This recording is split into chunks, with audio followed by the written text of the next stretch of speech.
भारताचा शत्रू असून त्याची कबर देशात असण्याची गरज नाही, असे स्पष्ट मत शिवसेनेचे आमदार संजय गायकवाड यांनी व्यक्त केले आहे।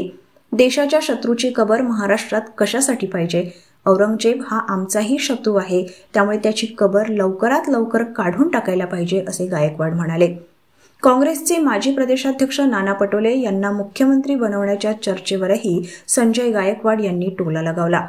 मुख्यमंत्री व्हायला 145 आमदारांची मॅजिक फिगर लागते। नाना पटोलेंचा पक्ष 16 आमदारांच्या पुढे नाही, मग ते काय मुख्यमंत्री बनवतील, असा सवाल करत त्यांनी पटोलेंच्या दाव्याला फोल ठरवले।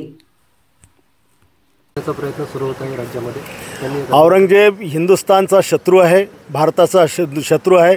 त्यांनी अनेक हिंदूंची कत्तल या ठिकाणी केलेली, अनेक मंदिर उद्ध्वस्त केलेले। तो आमच्या देशाचा शत्रू आहे। त्याची देशाच्या शत्रूची कबर आमच्या महाराष्ट्रात कशा करता पाहिजे, ती भारता बाहेर उखाडून फेकून दिली पाहिजे। पटोलेंनी एकनाथ शिंदे आणि अजित पवारांना मुख्यमंत्र्याची ऑफर दिली। कोणालाही मुख्यमंत्री होण्याकरता 145चं मॅजिक फिगर त्या ठिकाणी लागतं। नाना पटोलेंचा पक्ष 16 आमदारांच्या पुढे नाही, ते काय कोणाला मुख्यमंत्री बनवू शकणार आहेत?